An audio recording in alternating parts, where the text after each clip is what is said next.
Fala galera, vamos estudar um pouquinho sobre os gases. Para entender os gases, temos que saber três coisas sobre eles: pressão, volume e temperatura. Quando um deles muda, pode ser que o outro também mude. Ou alguém esteja constante e dois mudem. Isso aí é uma coisa que depende do que está acontecendo com o gás. Primeiro vamos entender aqui o que é a pressão. Bom, a pressão tem a ver com o seguinte: você tem aqui como se fosse uma seringa, o êmbolo que você empurra. Se você fizer uma pressão aqui, através de uma força, você vai diminuir o volume, não vai? Está fazendo a pressão, está cada vez mais descendo. Você diminuiu o volume. Então isso foi uma consequência. Você pressionou o êmbolo fazendo uma pressão, uma força, e o volume diminuiu. As moléculas agitaram mais. Pode ser até que você tenha aumentado a temperatura. O volume. Bom, o volume é uma coisa bem óbvia para você. Se você tem aqui um gás, que ele está aqui dentro do pote pequeno, depois você coloca ele dentro de um pote grande, qual vai ser a consequência? Ele vai ter mais espaço. Tendo mais espaço, a chance de você ter uma molécula batendo na outra diminui, né? Então você vai ter menos chance de uma molécula se chocar com a outra no meio do caminho, porque tem mais espaço para elas circularem. Então pode ser que você tenha uma diminuição da temperatura. Quando a gente fala de temperatura, tem a ver como que as moléculas agitam. Então você tem aqui, por exemplo, moléculas se agitando um pouquinho em um outro estado, bem mais excitado, onde elas têm uma agitação molecular maior, elas estão ali, ó, mais violentas, chocando até a distâncias ali um pouco maiores, em direção às outras também com maior violência e tal. Então, no fim das contas, você vai ter uma temperatura maior porque a agitação molecular ali está maior. Alguns casos são especiais. Por exemplo, quando você tem alguma variável que ela não está se mexendo, ela não está mudando. Vamos pegar, por exemplo, aqui, ó, transformação isocórica, isométrica ou isovolumétrica. Isso quer dizer que o volume é constante. Todas elas são apelidos para dizerem o volume é constante. Eu estou trabalhando com uma coisa em que eu fixei o volume, ele não mexe mais, não aumenta nem diminui o volume ali, e o gás vai poder aumentar, diminuir a pressão, a temperatura, dependendo do que acontecer ali. Bom, vamos falar primeiro sobre a pressão aqui para ficar bem entendido.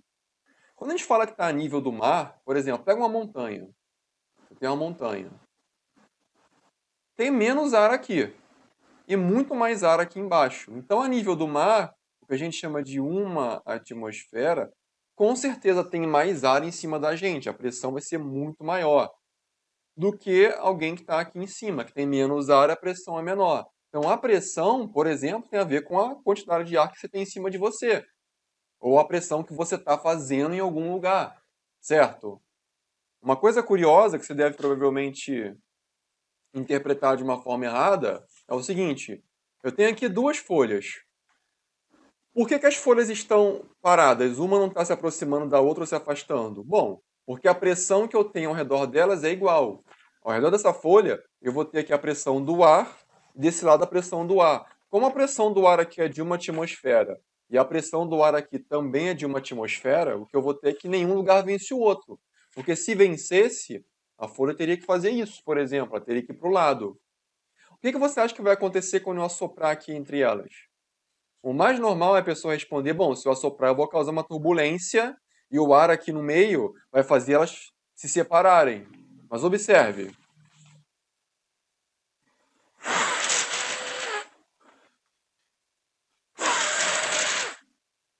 ao assoprar as duas folhas, você percebe que elas se juntam, elas colam. Mas como? Se eu estou fazendo o ar circular ali, deveria fazer isso, mas não acontece. Por quê? Porque lembra, eu tenho uma atmosfera entre elas. Quando eu assopro, eu pego todo o ar que está ali no meio, quase, e faço o quê? Faço ele ir embora. Como eu aumento a velocidade do ar fazendo ele ir embora, eu crio uma zona de baixa pressão. E com isso, o que eu vou ter ali ao redor? Eu vou ter ao redor que o ar ali em volta com uma atmosfera vai massacrar as folhas ao redor. Ou seja, sem ar no meio, as folhas fazem isso. E uma cola na outra. Então a pressão do ar em volta é maior do que a pressão no meio.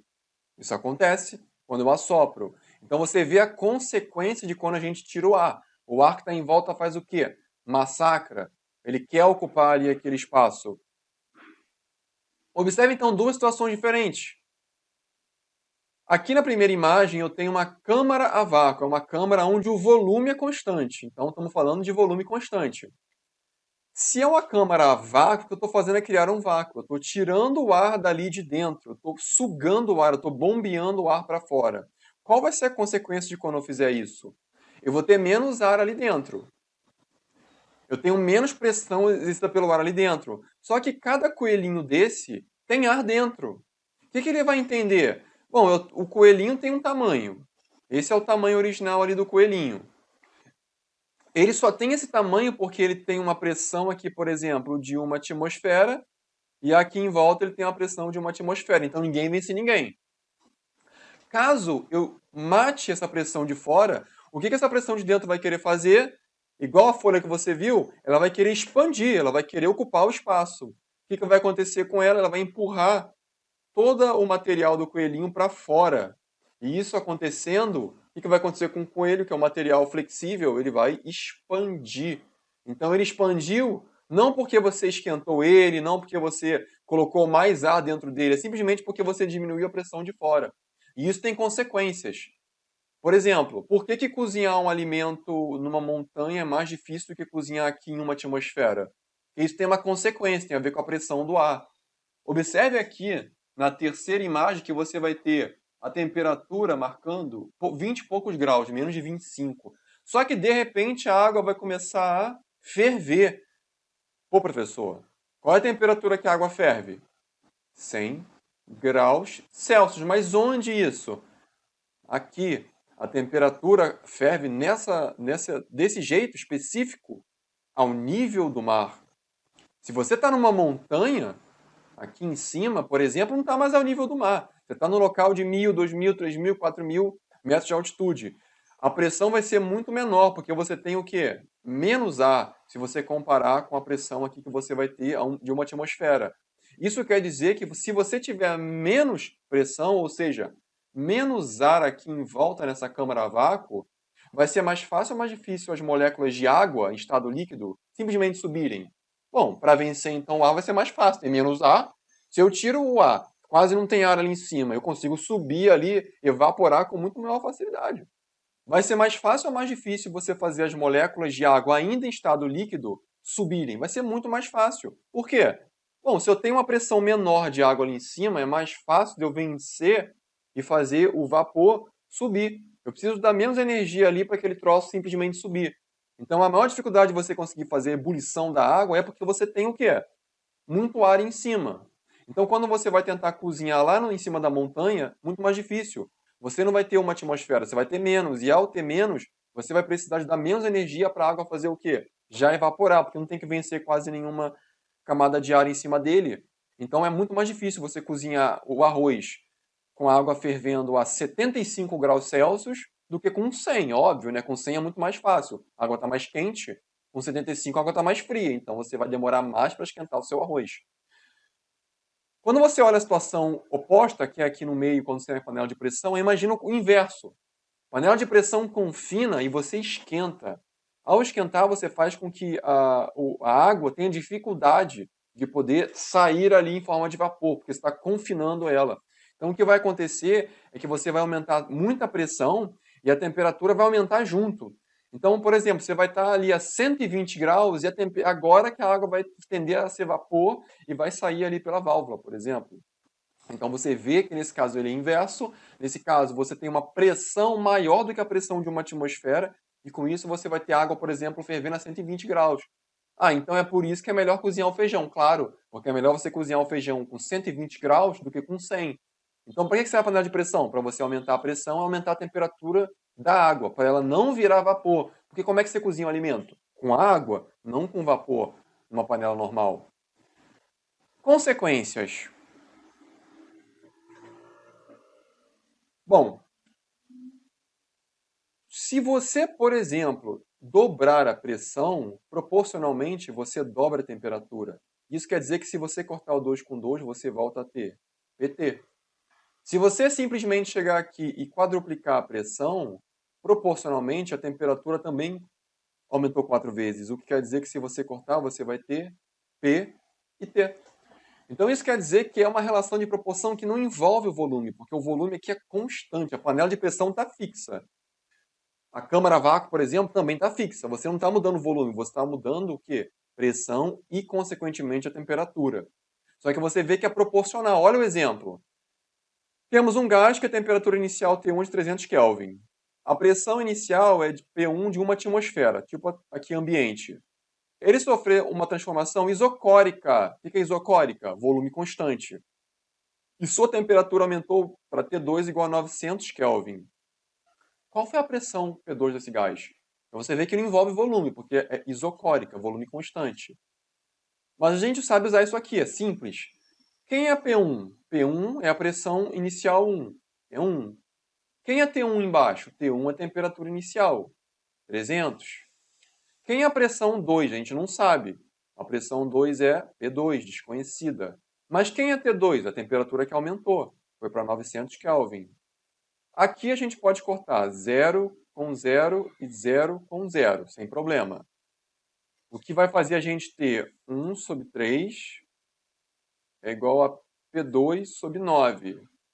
Aqui a gente pode fazer uma coisa. Como a gente quer achar P2, a gente tira o 9, passando ele para o outro lado. Como ele está dividindo, ele passa para o outro lado multiplicando. Então isso quer dizer que a gente vai ter 9 dividido por 3 é igual a P2. E o P2 vai ser essa divisão. E 9 por 3 vai dar quanto? 3. Como é pressão e a pressão está em atmosfera, vai ser 3 atmosferas. Vê se não faz sentido. Se a temperatura 1 é de 300 Kelvin e ela aumentou para 900, quanto que ela aumentou? De 300 para 900 aumentou 3 vezes. Se aumentou a temperatura 3 vezes, quer dizer que a pressão aumentou quantas vezes? 3 também. Então a pressão saiu de P1 de 1 atm para P2 com 3 atm. Aumentou 3 vezes? Aumentou 3 vezes. Faz muito sentido esse cálculo. Observe aqui o diagrama PV. O que é um diagrama PV? Ele é um gráfico que no seu eixo Y é P e no seu eixo X é V. Só isso. É igual você aprende na matemática. X, Y, aqui vai ser V com P em cima. Quando você analisa esse diagrama, ele é importante para várias questões vão ter isso daí. Mas observe que nesse caso específico, onde o volume é constante, isocórico, o que você vai ter aqui é o seguinte. Observa que você vai ter a pressão 1, que está aqui no estado A, ó, começa aqui, aumenta para a pressão 2 no estado B, até aqui em cima. Você vê que vai ter uma reta que vai te mostrar que está subindo. Por que está subindo? Porque a pressão está aumentando de P1 para P2. Mas observa que você não tem, aqui no eixo horizontal do volume, uma alteração. Você não tem a reta fazendo isso, ó, por exemplo, saindo de A para B. Por que você não tem isso? Porque não tem como você ter um aumento do volume saindo daqui de V1 indo para um volume V2 maior. O volume sempre vai ser igual, V1 igual a V2. Por quê? Porque ele não aumenta nem diminui. Então não tem por que crescer para a direita ou diminuir para a esquerda. Ele sempre vai ser ali constante. Mas e a pressão? A pressão pode aumentar. Então por isso que ela está subindo. Ou ela vai subir, ou ela vai descer. Mas esse gráfico ele é muito simples. Porque ele simplesmente vai ser uma coisa que sobe ou que desce. Por quê? Porque o V está sempre constante. Então ele não é para ter muito mistério. Transformação isobárica. Na isobárica, a pressão é constante. Vamos ver o exemplo aqui de um balão. O balão ele tem aqui um cesto, que é onde você fica em cima, um maçarico, que é onde esquenta, fonte de calor, e vai ter ali envelope. Inicialmente o envelope está vazio. Então o que vai acontecer com ele? Ele vai começar a ser inflado com ar, seu volume vai aumentar e o maçarico vai esquentar. Então você vai ter que, depois de um tempo, ele vai estar mais cheio e mais quente. Se você lembrar, densidade é massa dividido por volume. O ar ele é sempre igual? Não, porque o ar ele pode estar mais quente ou mais frio. Se ele estiver mais quente, as moléculas agitam mais. Então, se as moléculas agitam mais, elas ocupam mais espaço. Se elas ocupam mais espaço, quer dizer que o volume aumentou. Se o volume aumentar, mas a massa não muda, porque é o mesmo ar que está ali, o que vai acontecer com a densidade? Sempre que você dividir por um número maior, vai dar um número menor. Sempre. Né? Dividir por 5 É diferente de dividir por 50. Dividir por 50, o número vai ser menor. Então a densidade diminui conforme o volume aumenta. Então isso quer dizer que, se você tiver o óleo e a água, por que o óleo fica em cima? Porque o óleo é menos denso do que a água. O óleo é mais leve, entre aspas. Então o óleo vai tender a ficar em cima e a água é mais pesada, entre aspas. A gente fala que é mais densa, a água desce. O ar mais leve, ou seja, menos denso, ele vai tender a subir. Então é por isso que você esquenta o ar no balão, para ele ficar menos denso. Então a tendência que você vai ter é o balão com um volume enorme, com ar quente aqui dentro, só que esse ar quente ele vai ser o quê? Ele vai ser um ar mais leve, ou seja, menos denso. E ele vai tender a flutuar sobre o ar que vai estar mais frio ao redor, o ar aqui ambiente. Por isso que ele vai subir, como você vê na animação. Mas se você perceber, o que está acontecendo? Você está esquentando e o volume está aumentando. Mas a pressão ela não está mudando praticamente. Então isso é uma transformação isobárica, onde a pressão é constante. E nisso você vai ter aqui, ó, algo parecido. Se você tiver o volume dobrando, é porque a temperatura dobrou. Então, se você cortar o 2 com 2, você volta a VT. É uma relação proporcional. Sempre que um aumenta, outro aumenta. Sempre que um diminui, outro diminui. É proporcional. Olha o exemplo. Qual é o volume final V2 de um gás? Sabendo que a transformação é isobárica, ou seja, pressão constante. E que a temperatura aumentou de 200 para 800. E o volume inicial, a gente não sabe o final, mas sabe que o inicial foi de 400. Olha lá a sua equaçãozinha que você tem. V1 a gente sabe. Vamos botar lá em cima que é 400. Dividido pela temperatura inicial. A temperatura no início é de 200. Não sabemos qual é o volume 2. Então a gente coloca ele como variável. E a gente tem aqui que a temperatura 2 foi a que aumentou, e aumentou para 800. Vamos começar, por exemplo, aqui cortando 0 com 0 e 0 com 0. Tanto faz cortar o 0 de 800 com o 0 de 200, ou o 0 de 400 com o 0 de 200. Vai dar no mesmo. Você vai ter aqui, então, que você vai ter 400 dividido por 2. Vai dar V2 dividido por 8. Então você vai ter o seguinte. 400 dividido por 2 dá 200. É metade. E V2 dividido por 8. Para achar o volume final, o volume V2, eu tenho que tirar esse 8 daqui. Como é que eu tiro? Como ele está dividindo, eu passo ele para o outro lado multiplicando 200. Então o que eu vou ter aqui, ó, é que 200 vezes 8 é igual a V2. Logo, nosso V2 ele vai ser o quê? A multiplicação de 200 com 8. 2 vezes 8, 16. 0, 1.600 metros cúbicos, porque é o que aparece aqui de unidade do volume 1.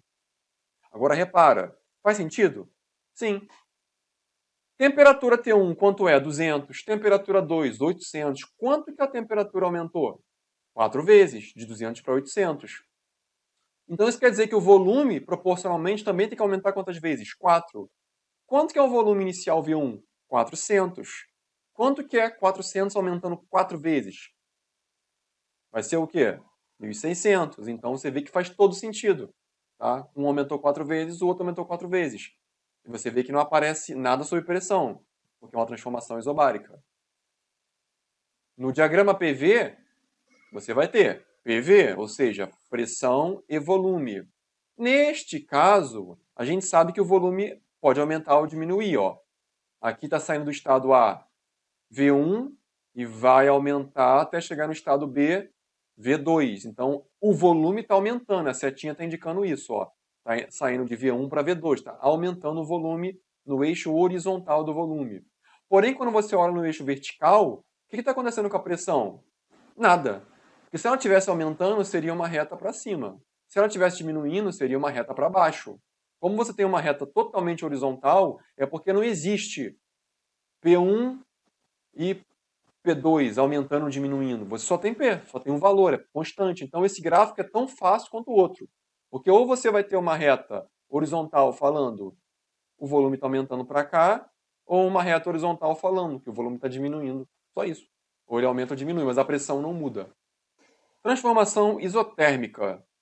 Bom, agora só falta a temperatura, né? Temperatura constante, isotérmica, fica até mais fácil de você entender. Observe aqui um exemplo, que é bem bobo. Imagina que você tem uma seringa. E você fecha ela lá na ponta, igual o cara está fazendo com o dedo. Você tem um êmbolo, aquela parte que você puxa. E você tem alguma coisa ali dentro. Você chega no êmbolo e faz uma pressão aqui, ó, puxando ele de volta. O que vai acontecer?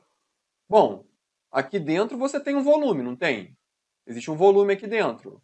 Um volume inicial, V1. Ele é pequeno. Quando você puxa o êmbolo, fazendo ali a pressão, o que você tem? Que você aumentou o volume, pô. Claro. V2 aumentou. Se você está puxando, o volume lá dentro vai aumentar. Está permitindo isso. Por que o objeto ali dentro está aumentando de volume? Pela mesma razão, bem parecida que você vê lá no início, que eu mostrei para você da câmara a vácuo. Quando você faz uma pressão puxando ali, o que vai acontecer com a pressão ali dentro? Você está aumentando ou diminuindo o volume? Está aumentando o volume. Por estar aumentando o volume, você tem um volume aqui. Você aumentou o volume. Se você tem moléculas ali se chocando, você vai ter mais espaço para elas agora. Então, elas vão se chocar menos. Se elas se chocam menos umas com as outras, a pressão vai diminuir. Se a pressão diminuir, ali, o que você vai ter? Você vai ter basicamente que fica com uma pressão que era tipo uma atmosfera e diminui para meia atmosfera, diminui para 0,2 atmosfera, diminui bastante. O objeto lá dentro, ele tinha pressão igual a do ar, ele tinha pressão de uma atmosfera. O que vai acontecer com ele? Ele vai querer expandir ocupando espaço, porque o volume, ao aumentar, diminuiu a pressão ao redor. Então, aqui, ele vai querer fazer o quê? Ocupar o espaço ao redor, porque a pressão dele é de uma atmosfera. Ele vai querer expandir igual o papel, sugando ali para dentro, como você viu, né? Massacrando ali. Então, o que você vai ter é o aumento de volume ali, no caso desse objeto ali dentro, justamente porque ele tem uma pressão menor ao redor. O ar ao redor, que diminui bastante, quase não existe mais, facilita ele ocupar mais espaço. Só isso, igual você viu antes. Mas nesse caso, a coisa é feita de maneira tão sutil que a temperatura ela não muda. Se eu botar um termômetro, a temperatura ali praticamente não muda. Então a gente considera uma transformação em que muda a pressão, muda o volume, mas não muda a temperatura praticamente. Então quando você analisa isso, o que você vai ter? Bom, se você puxou, você está diminuindo a pressão, está afrouxando a coisa. E ao fazer isso, o que você está fazendo ali? O volume está aumentando. Então você diminui a pressão, mas o volume aumenta. Você vê que agora é o contrário. Os outros eram proporcionais, agora é inversamente proporcional. Tanto que se você pressionar, aumentar a pressão, o que acontece com o volume? Ele diminui. Então, se você, por exemplo, dobrar a pressão, o que vai acontecer com o volume? Ele vai dobrar? O volume vai cair pela metade. Dobrou a pressão? O volume cai pela metade. Então, se você cortar 2 com 2, o que você vai ter? P vezes V. Volta a ser como era antes. Então, é proporcional. Então, se você aumenta 2 vezes, o volume diminui 2 vezes. Se você, por exemplo, diminuir a pressão 3 vezes, o que vai acontecer com o volume? Ele vai aumentar. Diminuir a pressão 3 vezes, o volume aumenta 3 vezes. Então, se você cortar e cortar, você já vê que tem uma proporção. PV. E nisso você vai ter essa relação aí. PV igual a PV. Um estado é igual ao outro. Vamos a um exemplo. Uma transformação isotérmica, temperatura constante ela não aparece, a pressão final do gás é desconhecida. Mas a gente sabe que o volume inicial é de 6 metros cúbicos e que ele foi comprimido. A pressão inicial dele era de 4 atm. A gente sabe que ele foi comprimido de uma forma em que seu volume chegou até 2 metros cúbicos. Então ele tinha 6, pressionaram e o volume do gás vai diminuir de 6 para 2. O que vai acontecer com a pressão? Bom, se a gente usar o que está lá em cima, pressão 1, 4. Volume 1, 6. Pressão 2, não sabemos, P2. E o volume 2 ele diminui para 2. 4 vezes 6 dá 24. P2 vezes 2. Se a gente quiser achar o P2, o que a gente tem que fazer? Como está multiplicando, a gente passa o 2 para o outro lado, dividindo. Então, a partir disso, a gente vai ter que 24 dividido por 2 é igual a P2. E para achar P2 é só fazer a divisão boba. Ou seja, 24 dividido por 2 vai dar quanto? Metade. 12. A pressão está em ATM ali no exemplo que você tem P1 igual a 4 ATM, então continua ATM, atmosfera. Faz sentido? Bom, o volume inicial era de 6, diminuiu para 2. Então você comprimiu e diminuiu quantas vezes? 3. De 6 para 2 você diminuiu 3 vezes. É esperado, então, que a pressão aumente de quanto? 3 vezes também. Qual era a pressão inicial? 4 atm. 4 vezes 3, aumentando 3 vezes, vai para quanto? 12. Então faz total sentido. Lembra? Quando um aumenta, o outro diminui. Você comprimiu diminuindo o volume, a pressão aumentou. Diagrama P versus V. Aqui tem uma pequena diferença, porque aqui a temperatura é constante, porém, tanto pressão e volume mudam. Então a pressão muda e o volume também. Qual é a consequência disso? Se você tem aqui nesse exemplo que a pressão lá no início ela é alta, o que vai acontecer com ela depois? Você vai perceber que ela vai diminuir, diminuir, diminuir, diminuir, diminuir. Lá do início até aqui no final da análise. Você vê que a setinha está indicando que está caindo, está diminuindo. Só que o volume inicialmente, ó, aqui no eixo do volume, ele é um volume pequeno. E depois o volume diminui. Então, embora a pressão vá diminuindo, o volume não. O volume vai aumentando no seu eixo. Então você vê que é inversamente proporcional. Quando um diminui, o outro aumenta. Mesma coisa se fosse o contrário, com a setinha para cima. Se o volume diminui de V2 para V1, quer dizer que a pressão P1 ela vai aumentar até chegar a P2. Ou seja, se o volume diminui, a pressão aumentou. Se o volume aumentou, é porque a pressão diminuiu. É só ver o sentido da seta, não tem muito mistério. Uma coisa super, ultra, mega importante aqui do gráfico é que essa curva ela tem um nome, isoterma. O que quer dizer que sempre que você tiver uma curva com esse formato, e ela chama isoterma, quer dizer que a temperatura em qualquer lugar dela é igual. Por exemplo, se você pegar lá em cima e ver, calcular, saber que a temperatura é de 300 Kelvin, quer dizer que qualquer lugar no meio dela, a temperatura também vai ser 300 Kelvin. Mesmo lá no final, onde o volume já mudou, a pressão mudou pra caramba, a temperatura vai ser de 300 Kelvin. Qualquer lugar nela, a temperatura é 300 Kelvin. Isso quer dizer que ela é uma isoterma. E um ponto importante para você analisar quando tiver questões que envolvam isso é, se você tiver mais de uma isoterma ali, quem tiver mais longe tem a temperatura maior, tá?